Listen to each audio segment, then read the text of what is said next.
ఇప్పుడు మనం టీడీపీ కంచుకోట ఉండిలో ఉన్నాం.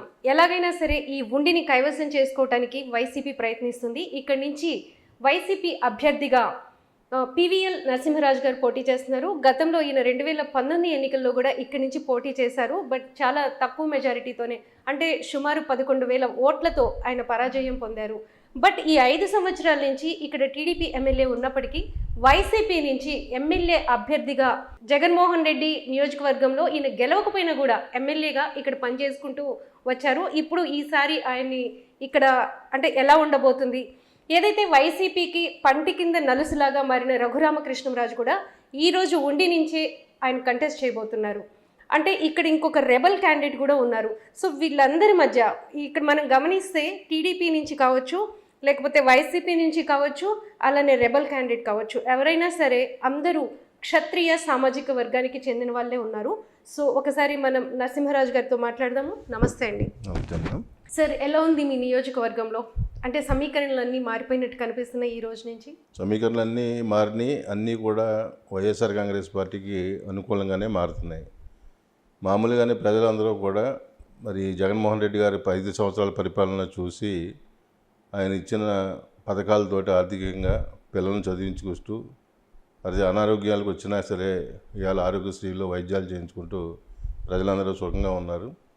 మరి ఇలాంటి ముఖ్యమంత్రిని ఎప్పుడూ చూడలేదు. మళ్ళీ ఆయనే ముఖ్యమంత్రి ఉండాలనే ఉద్దేశంతో ప్రజలందరూ కూడా జగన్మోహన్ రెడ్డి గారికి మద్దతుగా ఉన్నారు. వైసీపీ నుంచి ఎమ్మెల్యేగా ఇక్కడ గెలవకపోయినప్పటికీ కూడా ఒక యాక్టింగ్ ఎమ్మెల్యేగా మీరు ఇక్కడ ఉన్నారు. సో ఏమేమి ఈ నియోజకవర్గంలో మీరు చేయగలిగారు? ఈ నియోజకవర్గంలో 73 గ్రామాలు ఉన్నాయి. 73 గ్రామాల్లోనే కానీ నేను ఇన్ఛార్జిగా అన్ని గ్రామాల్లోని కానీ కూడా పనులు చేశాను. రోడ్లు కానివ్వండి, డ్రైన్లు కానివ్వండి, వాటర్ ట్యాంక్స్ కట్టనివ్వండి, మంచినీళ్ళ కోసం వాటర్ సంపులు కట్టనివ్వండి, ప్రతి గ్రామంలోని కూడా చేసాం. అలాగే అన్ని గ్రామాల్లో కూడా సచివాలయాలు, రైతు భరోసా కేంద్రాలు, వెల్నెస్ సెంటర్లు కూడా కట్టాం. అన్నీ కూడా ఒక ఎమ్మెల్యే స్థాయి కన్నా జగన్ గారి మద్దతుతోటి మరి గ్రామాలన్నిటికీ అభివృద్ధికి నా శక్తిలా ప్రయత్నం చేసి అభివృద్ధిలోనే నడిపించాను ఈ 5 సంవత్సరాలు. ఇంటింటికి ప్రభుత్వం అని వైఎస్ఆర్సీపీ పెట్టిన ఏదైతే ప్రోగ్రామ్ ఉందో దాంట్లో మీరు కూడా విస్తృతంగా తిరిగారు. అప్పుడు ఎలాంటి సమస్యలను మీరు ఐడెంటిఫై చేస్తారు ఇక్కడ?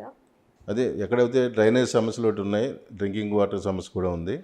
ఆ రెండింటి మీద గుర్తి చాలా మటుకి మరి ఎక్కడైతే డ్రైన్ సమస్య ఉన్నా డ్రైన్లు కట్టడం కానివ్వండి, అలాగే వాటర్ సమస్య ఉన్న కాడ ఓహెచ్ఎస్ఆర్లు కొత్తవి కూడా కట్టడం జరిగింది. లాస్ట్ మంతే సుమారు 8 గ్రామాల్లో ఓహెచ్ఎస్ఆర్లు ఓపెన్ చేయడం కూడా జరిగింది. అలాగా మేము గడపడపు తిరిగినప్పుడు ఏవైతే సమస్యలు చూసామో వాటిన్నింటి మీద కూడా యాక్షన్ తీసుకోవడం జరిగింది.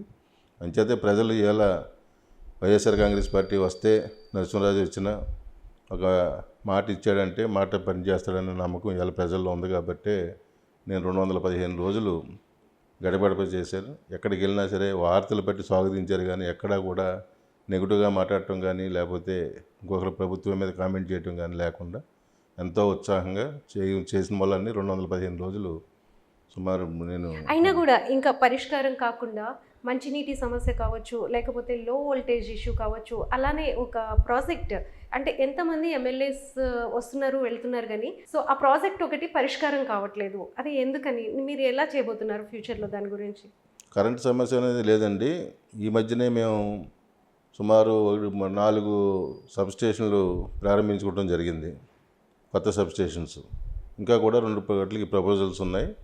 కరెంట్ ప్రాబ్లం లేదు. ఈరోజు కూడా ఎక్కడా కూడా సమ్మర్ వచ్చినా కానీ ఈ రోజుకి వస్తే ఎక్కడా కూడా ఒక నిమిషం కూడా పవర్ కట్ లేకుండా ప్రజలందరికీ నాణ్యమైన కరెంట్ అందిస్తున్నాం. కరెంటు సమస్య లేనే లేదు. మొన్నటి వరకు రోడ్డు సమస్య ఉండేది, కానీ ఈ మధ్యలో మేము సుమారు 200 కోట్లతోటి మన నియోజకవర్గంలో రోడ్డు పనులు జరిగినాయి. అంచేత ప్రజలందరూ కూడా ఇవాళ రోడ్డు సమస్య మాట్లాడే పరిస్థితి లేదు. రోడ్లన్నీ డెవలప్ చేసాం. ఇంకా కొన్ని రోడ్లు కూడా టెండర్లు అయినాయి, అవి కూడా తొందరలోనే కంప్లీట్ అవుతాయి. ఆల్రెడీ టెండర్లు కూడా అయిపోయి కాంట్రాక్ట్లు కూడా ఫిక్స్ అయి ఉన్నారు, వాళ్ళు కూడా పనులు జరుగుతున్నాయి. మనం నర్సాపురం పార్లమెంట్ నియోజకవర్గాన్ని తీసుకుంటే ఫస్ట్ అంటే సర్వేస్లో కావచ్చు, లేకపోతే బయట జనం మాట్లాడుకునేది వచ్చేసి ఫస్ట్ ఓడిపోయేది ఉండి, ఇంకా 2 నియోజకవర్గాలు చెప్తారు, పాలకొల్లు కావచ్చు, తాడేపల్లిగూడెం, ఇలా కొన్ని చెప్పుకుంటూ వస్తున్నారు. ఎందుకని ఆ రూమర్ ఎక్కువగా స్ప్రెడ్ అయ్యింది? అది ఒకప్పుడు ఏమంటారు దాన్ని? ఒకప్పుడు మీరు అన్నది కరెక్టే, కానీ ఇప్పుడు ఆ పరిస్థితి లేదు. మిగతా కాన్స్టిట్యున్సీల్లో ఉండి కాన్స్టిట్యున్సీ బెటర్ పొజిషన్లోనే ఉంది. ఇవాళ 4 మండలాలు ఉన్నాయి ఇక్కడ. 4 మండలాలు కూడా జడ్పీటీసీలు, ఎంపీపీలు మా పార్టీయే గెలుచుకున్నాం. ఇది ఎప్పుడూ కూడా తెలుగుదేశం పెట్టిన తర్వాత చరిత్రలో ఎప్పుడూ కూడా 4 మండలాల ప్రెసిడెంట్లు కానీ 4 జడ్పీటీసీలు కానీ ఎప్పుడూ రాలేదు. ఫస్ట్ టైం ఇవాళ మేము సాధించుకున్నాం. ఆకివీడు నగర పంచాయతీ చైర్మన్ కూడా మేమే తీసుకున్నాం. అంచేత ఎక్కడా జయాలే కానీ అపజయాలు లేవు. జగన్ గారి ప్రభుత్వం స్టార్ట్ అయిన తర్వాత వైఎస్ఆర్ కాంగ్రెస్కి ఎప్పుడు జయమే కానీ అపజయం జరగలేదు. కానీ కార్యకర్తల మధ్య సమన్వయ లోపం ఉంది. మీరు వచ్చిన తర్వాత టీడీపీ నుంచి ఇక్కడ జాయిన్ అయిన అంటే 1 వీక్లోనే వాళ్ళకి కొన్ని పదవులు ఇచ్చారు అని మీతో ఉన్నవాళ్ళు లాస్ట్ ఎలక్షన్లో మీతో పనిచేసిన వాళ్ళు కొంత అసంతృప్తితో ఉన్నట్లు అనుకుంటున్నారు. వాళ్ళందరినీ ఎలా కోఆర్డినేట్ చేసుకుంటున్నారు? అలాంటిది ఏం లేదండి. ఇవాళ జగన్ గారి పేరు చెప్పి ఎవరైతే కష్టపడి పనిచేశారో వాళ్ళందరిలో కూడా ఇవాళ పదవుల్లోనే ఉన్నారు. అందరికీ పదవులు ఇచ్చాం, కొత్త పాత అని లేదు.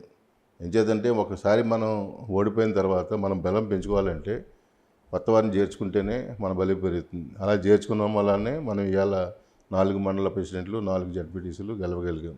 కానీ వాళ్ళకి కూడా అంత ఇదేం లేదు. వాళ్ళకి ఇచ్చిన వాళ్ళకి ఉన్నాయి, పాత వాళ్ళకి కూడా న్యాయమే చేసాం అందరికీ. మీ కార్యకర్తల మీటింగ్లో మీరు మాట్లాడుతూ ఒక డైలాగ్ అన్నారు, నేను చెడ్డోడిని మంచోడిని ఎవరి మాట వినను అని.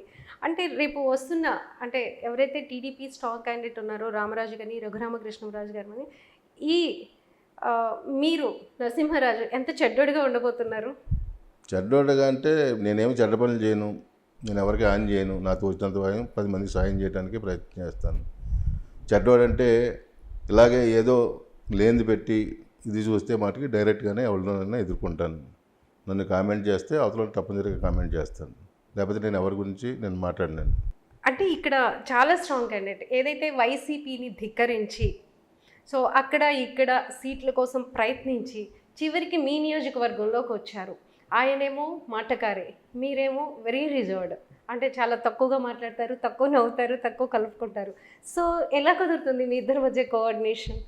ఎవరితో అంటారు? జనం దగ్గర వెళ్ళినప్పుడు సో ఆయనకి అంటే ఆయన మాటకారి బాగా మాట్లాడతారు. సో మీరు ఎలా ఆయన అంటే ఎవరో నాకు అర్థం కాదు. రఘురామకృష్ణరాజు కరెక్టే. కానీ నేనైతే నిత్యం నా ఆఫీస్లోనే నేను అవైలబిలిటీ ఉంటాను. వెళ్తే గ్రామాల్లోకి వెళ్తాను, లేకపోతే ఆఫీస్లో ఉంటాను. ఎవరు వచ్చినా సరే డైరెక్ట్గా నా రూమ్లోకి వచ్చే మాట్లాడతారు. బయట పెట్టి మాట్లాడే అలవాటు ఇక్కడ లేదు. రఘురామకృష్ణరాజు గారు ఆయన ఢిల్లీలో ఉంటాడు, హైదరాబాద్లో ఉంటాడు. ప్రజలు మాట్లాడాలన్నా, ఎమ్మెల్యే గారిని చూడాలన్నా రచ్చబండలో చూడవలసిన పరిస్థితి వస్తుందండి. ప్రజలకు యాక్సెసిబిలిటీ కావాలి. ఏ ఇబ్బంది వచ్చినా వెంటనే ఎమ్మెల్యే గారికి వెళ్ళి చెప్పుకునేలాగా యాక్సెసిబిలిటీ ఉండాలి. ఆయన ఇక్కడ మగ ఉండేవాడు కాదు. ఆయన స్టేటస్కి అసలు ఎమ్మెల్యే రావటం అంటే చాలా మరి ఎందుకు వచ్చాడో మాకే అర్థం కావట్లే. ఇంచేతంటే ఈరోజు ఎమ్మెల్యే అంటే నిత్యం ప్రజల్లో ఉండాలి. ఏ అవసరమైనా సరే అవైలబిలిటీ వాళ్ళు వచ్చి కష్టం చెప్పుకునే ఉండాలి. వాళ్ళ కష్టం తీర్చేలాగా ఎమ్మెల్యే ఉండాలి తప్పించి ఎక్కడో హైదరాబాద్లో ఉంటాం, ఢిల్లీలో ఉంటా, టీవీల్లో రచ్చబెట్టి పెట్టుకుంటే ప్రజల సమస్యలు తీరవు.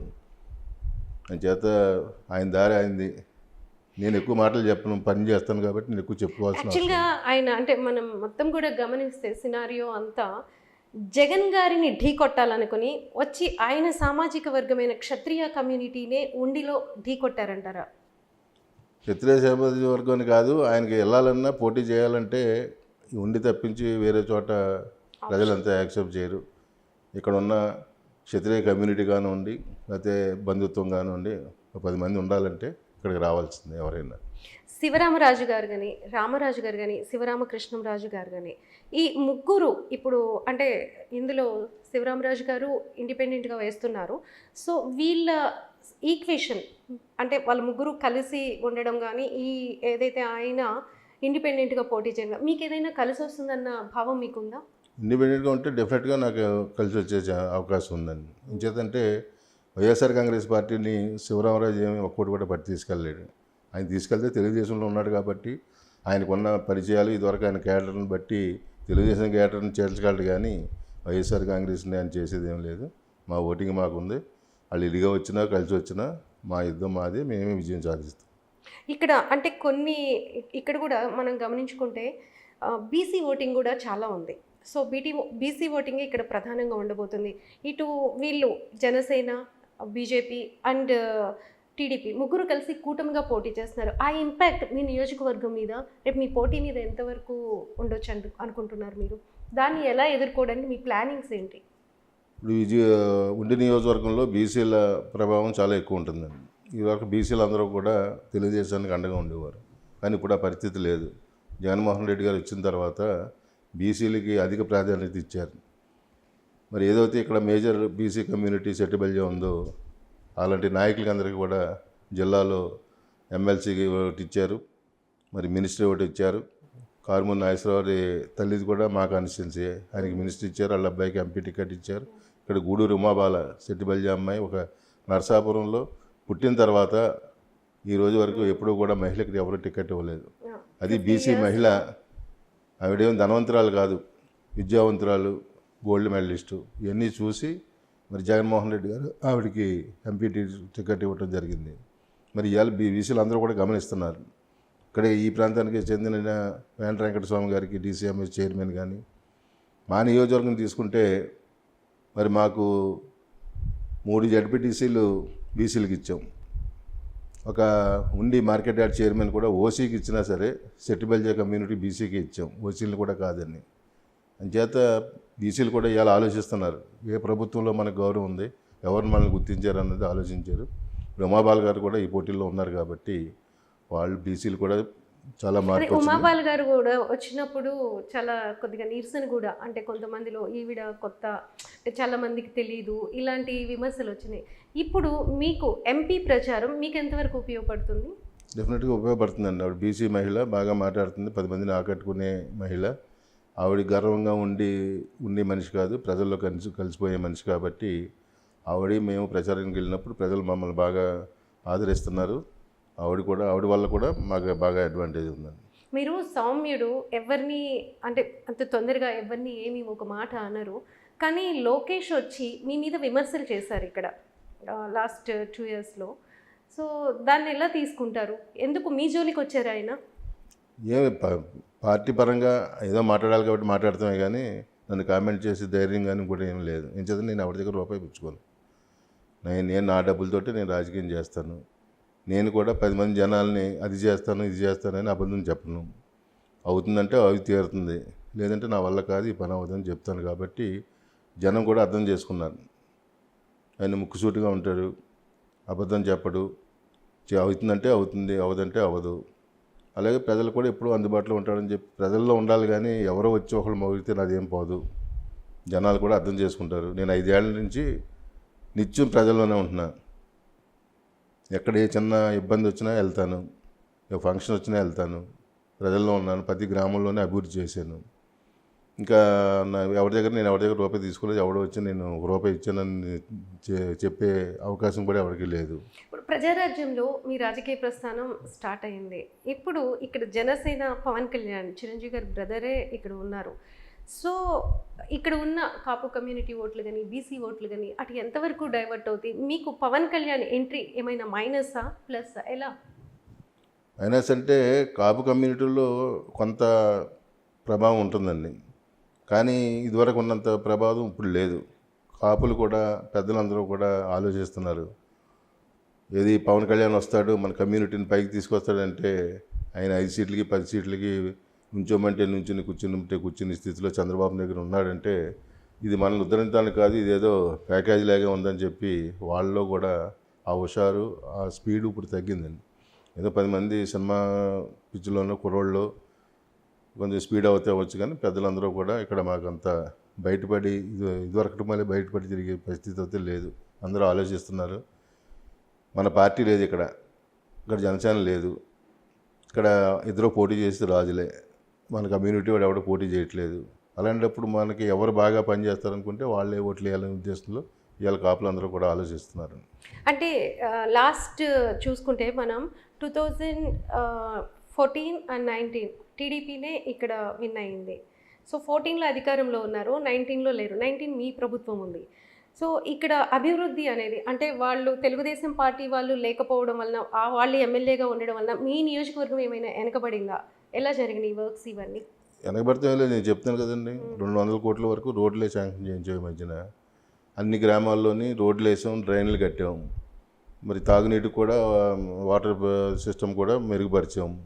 అంతే నిజంగా బాగానే డెవలప్ అయింది. డెవలప్మెంట్ కాకపోవడం ఏం లేదు. అందుకన్నా తెలుగుదేశం ప్రభుత్వం కన్నా ఇప్పుడే బాగా డెవలప్మెంట్ అయింది. వెస్ట్ గోదావరి, ఈస్ట్ గోదావరిలో వైసీపీ పార్టీ చాలా వీక్గా ఉంది. సో ఇక్కడ ఎక్కువ సీట్లు కోల్పోబోతుంది అనేది బయట బాగా టాక్ నడుస్తుంది.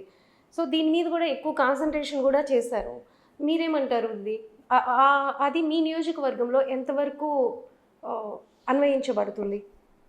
ఫస్ట్లో అందరూ కూడా అపోహపడ్డారండి. పవన్ కళ్యాణ్ వచ్చేస్తున్నాడు, ఇక్కడ కాపు కమ్యూనిటీ ఓటింగ్ ఉంటుంది కాబట్టి వాళ్ళందరూ గంపగొత్తగా మరి కూటమికి చేసేస్తారు కాబట్టి ఎక్కువ సీట్లు ఇక్కడికి వస్తే వైఎస్ఆర్సీపీ అసలు బోనియే కాదని చెప్పారు. ఇవాళ సర్వేలు చూసుకుని ఇంకోటి 50% అబోవ్ వైఎస్ఆర్ కాంగ్రెస్ పార్టీకే వస్తుంది. అంటే దానికి రీజన్ కూడా చెప్పారు. ఇంటర్నల్ కనెక్టివిటీ, రోడ్స్ లేకపోవడము, అసలు రోడ్లే లేదు, ఇలాంటి రీజన్సే వెస్ట్ ఈస్ట్లో కనిపించింది. మీరు చెప్తున్నారు మీ నియోజకవర్గంలో చాలా డెవలప్ అయిందని చెప్పేసి. అంటే ఎందుకని ఇక్కడ అన్ని ప్రాంతాల్లో ఇలానే డెవలప్ అయిందా, లేకపోతే మీ నియోజకవర్గాల్లో కాన్సన్ట్రేటెడ్గా చేశారా? టీడీపీ నియోజకవర్గాల్లో అన్ని నియోజకవర్గాలను కూడా చేశారండి. కాకపోతే ఏంటంటే మొన్నటి వరకు ఈ సైక్లోన్స్, రెయిన్స్ వల్ల ఎంత రోడ్ల పనులు అవ్వండి. అవి ఇది వర్షాకాలం అయిన తర్వాత స్టార్ట్ అయింది. మేము కూడా అప్పుడు రోడ్లకి ఇబ్బంది పడటం వాస్తవం. కాకపోతే వర్షాకాలంలో రోడ్లు చేయరు, వేసినా అవి నిలబడవు. అంచేత వర్షాలు తగ్గిన తర్వాత వర్క్లు స్టార్ట్ అయినాయండి. ఇవాళ రోడ్ల గురించి ఎవరూ మాట్లాడట్లేదు. అప్పుడు రోడ్లు బాగోలేదని బాగా ప్రభుత్వానికి యాంటీగా ప్రచారం చేసిన మాట వాస్తవం. అప్పుడు రోడ్ల కండిషన్ కూడా కొంచెం బాగోలేదు. తర్వాత సీఎం గారు ప్రత్యేకంగా దీని మీద దృష్టి పెట్టి రోడ్లన్నీ ఇచ్చారు. ఇప్పుడు రోడ్ల సమస్య లేదు. రోడ్లన్నీ కూడా పనులు కొన్ని పూర్తి అయిపోయినాయి, కొన్ని పనులు కూడా జరుగుతున్నాయి. మామూలుగా నవరత్నాలు అన్ని చోట్ల అమలైనవి. మీ నియోజకవర్గంలో ఎంత పర్సంటేజ్ మీరు నవరత్నాలు ఇవ్వగలిగారు? అబౌవ్ 80% మేము అర్హులైన ప్రతి ఒక్కరికి కూడా పథకాలు అందినాయండి. ఎక్కడా కూడా నాకు అర్హత ఉంది, నాకు పథకం రాలేదన్నది ఎక్కడా లేదు. మేము గడపడికి వెళ్ళినప్పుడు కూడా ప్రతి ఇంటికి వెళ్ళి మేము ఇగో ఇంత పథకాలు వచ్చినాయి మీకు అన్నప్పుడు కూడా ఎక్కడన్నా ఒకళ్ళిద్దరు మాకేదో ఇది పథకం రాలేదంటే వెంటనే అధికారుల దగ్గర పెట్టుకుని వెళ్ళేవాళ్ళం. అక్కడే సమస్య పరిష్కరించేవాళ్ళం. అది ఏదైనా టెక్నికల్ ప్రాబ్లం వాళ్ళకే, ఏదో ఆధార్ లింక్ కాబట్టో లేదా ఇంకో ఏదో అలాంటి సమస్యలు ఉండి ఆగితే అది వాళ్ళకి ఎక్స్ప్లెయిన్ చేసి అది సరి చేయించుకుంటే మీకు వస్తుందని చెప్పి సరి చేయించని కూడా ఉన్నాయి. అంచేత ఎక్కడా కూడా కావాలని పథకం ఆపి ఏదో లబ్ధి పొందామని మాత్రం లేదు. అర్హులైన ప్రతి ఒక్కరికి కూడా ఇచ్చాము. ఇంతకుముందు ఉండి నియోజకవర్గం అంటే టీడీపీ కంచుకోటగానే ఉండేది. అంటే అదే టార్గెట్గా ఇక్కడ ఈసారైనా వైసీపీని గెలిపించుకోవాలి అని ప్రయత్నాలు జరిగినాయి. కానీ ఇప్పుడు రఘురామకృష్ణరాజు రావడంతో మరికొంత ఎక్కువ మీ నియోజకవర్గం మీద జనం దృష్టి అంతా కూడా పడింది, ఏం జరగబోతుంది అనేది. సో ఎదుర్కోవాలంటే మీరు కూడా ఇంకా పెద్ద స్ట్రాటజీతోనే ఉండాలేమో. అది ఎలా ఉంది అంటే ఆయన కూడా నిన్ననే అనౌన్స్ అయింది, ఈరోజే జాయిన్ అవుతున్నట్టున్నారు. నామినేషన్ వేస్తుంది. మేమైతే పెద్ద పోటీగా మేమైతే తీసుకోవట్లేదండి. ఎంచేతంటే ప్రజలు కూడా ఆలోచిస్తున్నారు, ఆయనకు మనకు అందుబాటులో ఉంటాడా లేదా, ఆయన దగ్గరికి వెళ్ళి మనం మాట్లాడగలమా, ఆయన ఢిల్లీలో ఉంటాడా, ఇక్కడ ఉండాలా అని ఆలోచనలో ఉన్నారు జనం. మేమైతే దాన్ని పెద్ద కన్సిడర్ చేయట్లేదు, సీరియస్గా కన్సిడర్ చేయట్లేదు. మా లెక్క ప్రకారం అయితే ఇప్పుడున్న సిట్టింగ్ ఎమ్మెల్యే కన్నా మాకు ఈజీ అని అనుకుంటున్నాను. థ్యాంక్ యూ సో మచ్ అండి, చాలా విషయాలు చెప్పారు. Please subscribe Telugu politics.